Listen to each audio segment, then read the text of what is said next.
મહેમદાવાદ તાલુકાના નેનપુર ગામમાં નદીના કિનારે હઝરત મહેમૂદ શાહ બાબાનું મઝાર આવેલું છે અને ઇસ્લામી મહિનામાં 16 ચાંદ ઉર્સ મનાવવામાં આવી છે। નેનપુર ગામના અગ્રણીઓ દ્વારા સાંજના નિયાઝનું આયોજન કરવામાં આવ્યું હતું। નેનપુર ગામના અગ્રણીઓ અને નવજવાન કમિટી દ્વારા મોટી જહેમત ઉઠાવી આ પ્રોગ્રામને સફળ બનાવવામાં આવ્યો હતો ને ત્યાં જવા માટે ડામર રોડ બનાવવામાં આવેલ હતું ને થોડું બાકી રહેલ રોડ તંત્ર દ્વારા બનાવી આપે એવી ગ્રામજનોની તંત્રને અપીલ છે। અહીં હિન્દુ મુસ્લિમનું પ્રતીક જોવા મળ્યો। અહીંયા હિન્દુ મુસ્લિમ દરેક આ દરગાહ પર દર્શન કરવા આવે છે। રિપોર્ટર નશરીદ્દીન અમે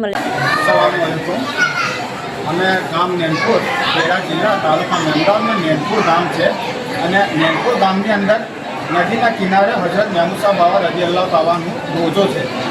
ત્યાં ઉર્સ અને નિયાઝ મુબારક કરે છે। જ્યાં છોકરાઓ છે આ વખત અમને નિયાઝનો મોકો મળ્યો છે। દર વર્ષે ગામની સહમતિથી અને ગામના વડીલો અને ગામના લોકો મળીને નિયાઝ કરે છે। આ વખત 8-10 છોકરાઓએ નિયાઝ કરી છે। એવું કોઈ ઓબ્જેક્શન નહીં કોણ નિયાઝ કરે તો હું બી કરી શકું એકલો, કોઈ મળીને બી કરી શકે છે। આ નેનપુર ગામની જે 2500-3000ની વસ્તી છે એમાં આ નદીના કિનારે આ દરગાહ આવેલી છે। ત્યાં ઉર્સ મુબારક અને રાત્રે કવાલીનો પ્રોગ્રામ બી થાય છે। કોઈ વાર પણ વરસાદના કારણે એ બી કેન્સલ કરવામાં આવે। દરગાહ કઈ મજાર હઝરત મહેમૂદ શાહ બાબા રઝિયલ્લાહુ તાલાનું છે।